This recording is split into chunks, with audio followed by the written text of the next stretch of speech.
So you're talking about object-oriented programming, right? So when we talk about object-oriented programming, we need to understand what is the main essence of it. So let me open up a new Python file and let me start talking about object-oriented programming over here. So I'll just call this Python file oop.py. OOP stands for object-oriented programming, right? So object-oriented programming, what happens over here? Here it goes like this, that you have every single thing that you try to work with is treated as an object, and we try to establish a relationship between the objects. Okay, so the example can be, let us talk about a game of football, right? So let's say there is a football game going on. So what all entities are participating in a football game, right? So if I try to say like this, let's say football game is going on. So what all entities are participating? Entities that are participating in a football game is going to be, okay, the football itself, the players, the referee, the audience. Audience doesn't participate in the game, but we can say that yeah, it is also there, right? So these are the components of a football game, and there is a relationship between them. That there is the player hits the football rolls and moves here and there, and there is a referee who runs all over, right? So each of these things, if you see, they have got their own properties. Like the football can move, right? That's the property of the football. For the property of the player, what the player can actually, the player can run, right? The player can hit the football, right? The referee can run. The referee can monitor the entire match, what is going on, and the referee can show cards, right? So these are certain things that the referee can do. What the audience can do, the audience can cheer, right? The audience can shout, etc. So there are certain things that we're talking about, what a football can do, what a player can do, what a referee can do, what an audience can do, right? So it doesn't quite end in what they can do. There are two sort of things that we need to take care of when we're trying to talk about object-oriented programming. We have to talk about what this thing has and what this thing can do. Means, let me give you an example. Let's look at this. What it has, right? So football has a particular shape, right? A football has a particular color. A football has a particular weight. So these are certain things that a has. And then there comes what a football can do. A football can move. This is what a football can do. Similarly, let us talk about players, right? So what a player has and what a player can do. So player has this information written over there. One is run, one is hit. So this is what it can do, but we want to say what it has first. So player has a name, a player has a team, let's say, a player has a particular height, a player has a weight. I mean, you can add as many things as you want. A player has a jersey number, right? These things a player has, and these things a player can do. Referee, once again, in the similar way, right? So what it has and what it can do. Referee, in a similar way, it can do these things, and what it has, let us see, he has a name, or he or she has a name, and age, experience, right, etc., etc. These things are what a referee has. These are the things what a referee can do.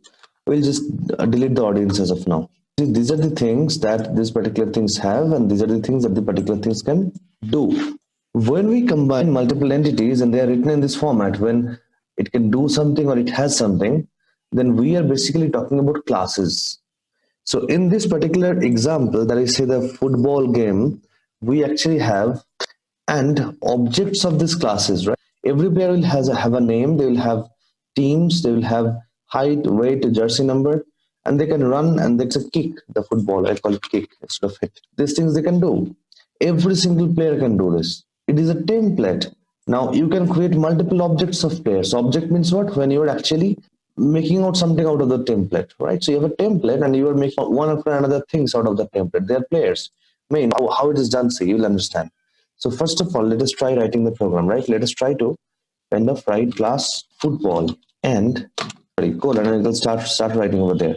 So the first thing I need to say that what all things a football has, right? or it is actually easier to write down what all things a football does. Okay, so let us do what it does first, then we shall write what it has. What it does is just a function, def move, and it automatically writes down self. Let it do that, not an issue. Def move, and what you need to write is, let's say, print the football is moving. That's it. So when I say move, it should just say, it should just print the football is moving. And how to write what it has. So this is what it can do. When you write down def underscore underscore, two times underscore, and init. Okay, this is how you write down def underscore underscore init, and again an underscore. So you don't need to worry about it. You can just write down def, start pressing underscore underscore. This list will come.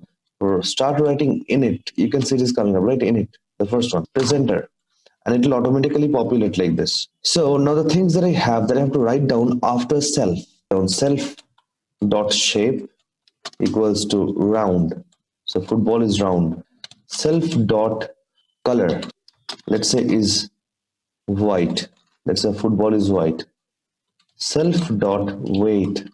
I have no idea how much weight a football has. Let's say it is maybe 0.5 kg. Let it be like that. That's it. That's about football. So what it has and what it can do. So what it has will go under init, and what it can do will go under different functions, right? Let's say class player. So once again, what it has, we shall write down def underscore underscore init, and here we shall write self dot name. Means when you will be making a player object, that player itself will be having a name. So that is what it is, self dot name. And now here, see one thing. For a football, it was defined that a football will always have a round shape, but a player might have any name. So you cannot really define that. So write down a parameter name over here, and say self dot name equal to name. A player has a team, self dot team. Now that can be any team. A player can belong to any team. You do not have a control on it. Write down team over here and write down self dot team equal to team. That's how we do it. A player has, you can see, height, weight, and jersey number. Copy this thing. Right, height, weight, and jersey number. So self, now if you see, all these things are variables. Different players can have different heights. So write it over here. Whatever is possible to be changed among multiple players have to be written over there. Self dot weight, right? So every player might have different weight. So to write down the weight over here.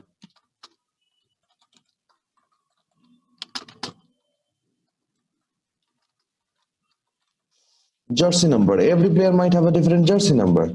Once again, that is also variable. So write it down over here.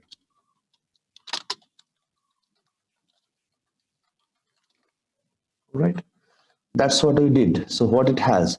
So that means now when we shall try to create a player, we have to provide its name, we have to provide its team, height, weight, and jersey. But when we try to create a football, we do not need to provide anything, because all these things it is automatically taking. Right? Let us see what it can do. It can run and it can kick. So we'll copy this, paste it over here. First one is run. We just print whatever the player's name is, self dot name,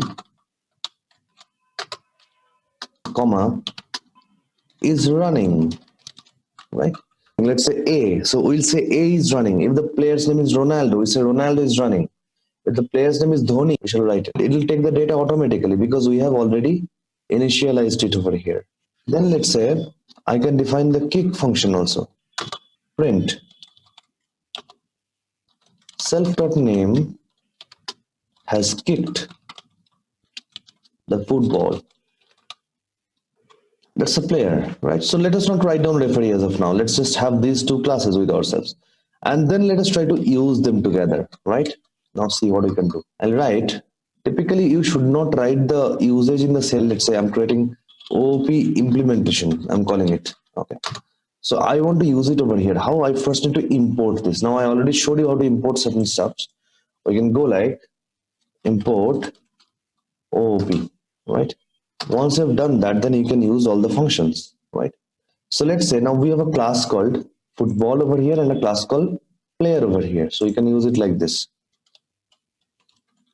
Player1 equals to op dot player. If I do so, we created a player right over here. So I'm just going to call this a player1, let's say. Now this player takes a lot of parameters, if you remember. It requires the name of the player, team of the player, height, weight, and jersey number of the player. Let us send these things, right? The name is I'm going to send as, let's say, Ronaldo. The team is sent as Brazil. The height, I'm not sure about the height. Okay, I think we can just get rid of the height and weight. So, I mean, it's very difficult to know people's height and weight. We just get rid of these two. Okay, let's keep it simple. Right. Now Ronaldo used to use jersey number. I do not know what. Let's say 10. Okay. I'm creating another player. Player 2 equals to. I'm going to call this thing. Let's say Ronaldinho. He is also from Brazil. His jersey number was, let's say, 8. Right. I don't know. I'm just writing. These are two players, right? And I create a football. So I'll say the match ball. Whatever you want to call, you can call it. Equals to OOP dot football. That's it. And leave it, because if you see, football does not take any parameter. The self will automatically given, but it does not take any parameter. So this init, whatever parameter will be there, that you have to write during calling the class. So this is like making two objects of the player class. Or if I want to define it in much easier way, so I am creating two final objects from the template that I created. So the template was that there has to be a name, there has to be a team, there has to be a jersey number, and they can kick, they can move, and they can do a lot of things. So I'm just creating two objects from the particular template. So player one can also do all these things. Player one has a different name, different jersey number from player two, but both of player one and player two can do the same things. Let us try to call some functions. So player one dot, and you can see we have the kick and the run function. So I'm saying player one dot run. Then I'll say matchball dot move. Okay. So see, I want to construct a complete sequence. Player one runs, then player one kicks. Okay. He kicks the ball. Therefore, the ball moves. Right. Then player two runs, and then player two kicks the ball. Right. And then the ball is again moving. So in this way we can call it. So if I run this, you'll see, Ronaldo is running. Why Ronaldo is running? Because they're calling run function, and run function says whatever the name of the player is running. Therefore, Ronaldo is running. The kick function then it was called Ronaldo has kicked the football. So this has kicked the football. You can see over here. Then got the football is moving. That is happening because we have called the move function, which says the football is moving, right? So you can do like this. The white football is moving. So how can I do so?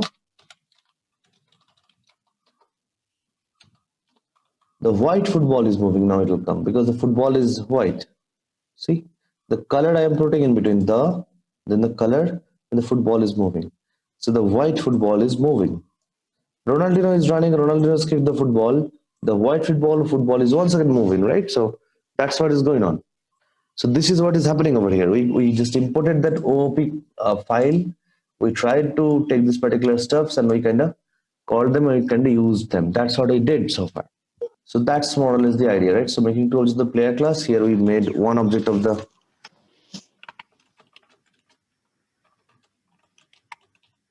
Let us try to see more examples on this particular thing. So let's say I want to create. Let's close them. Okay. I want to create another. Now this time the program I want to do, right? So I'll first create the implementation file. Okay. So I'll call it cool implementation. Okay. So what I want to keep over there. So in a school we have got teachers and students, right? So I'll write down. I want to implement teacher student relation over here. Okay. So what is happening? See, we want to make a student. I want to have a student object which will be equal to basically. So let me create another class also, another file also where I can go ahead and I can create the classes. So I'm calling it school CLS where I'm going to keep the class. Okay, let me keep it in the left hand side, right hand side. Is there a possibility I can move them like in a side to side view? Write down split vertically. Okay, this is like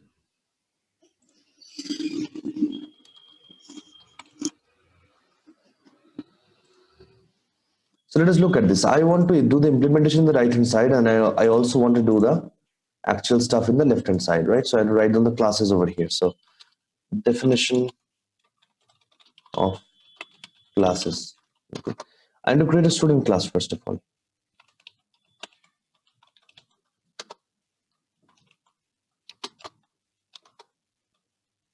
So students shall have a name.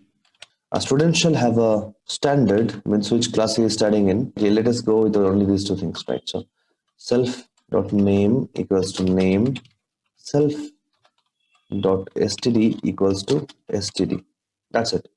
So now if I create a new student, I have to first import this one, by the way. I can write like this one, from school class import student.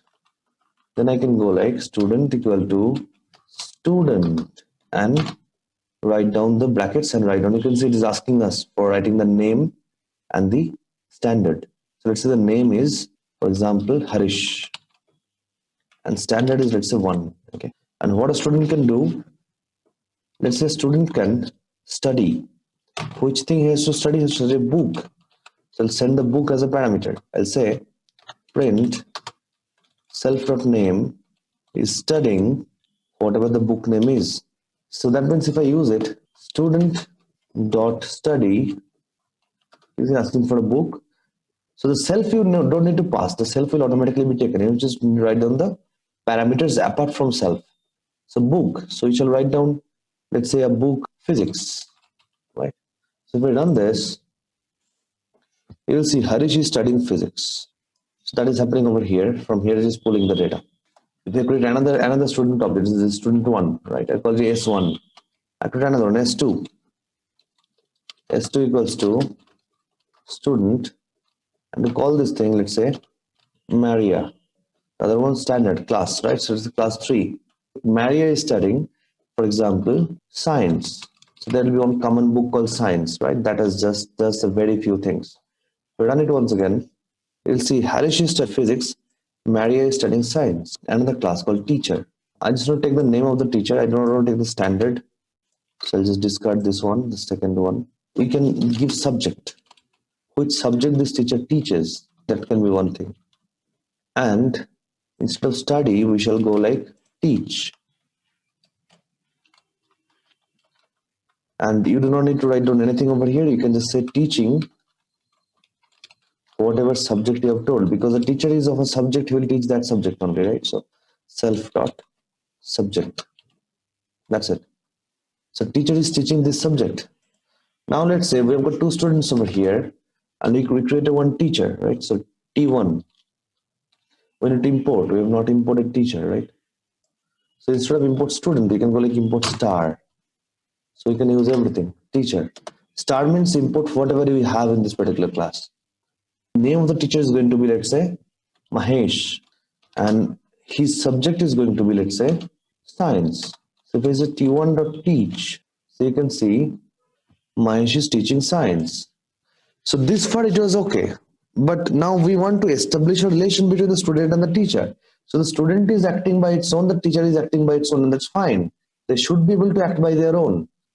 Now, if I want to make a relationship between this teacher and the student, what I have to do is I have to say that a student has which teacher.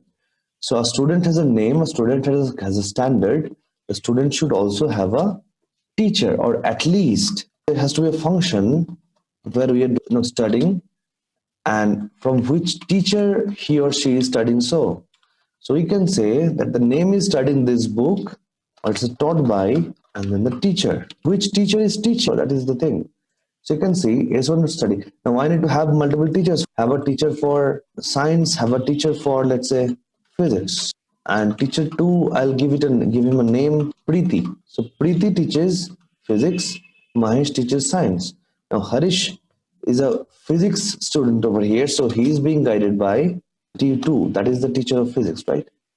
And this is the teacher of science, T1. Is have to print like self.name. So let's say Harish is studying physics, that is this one, taught by, I want to print the name of this guy, whichever teacher I'm passing, and to go for teacher dot name, right?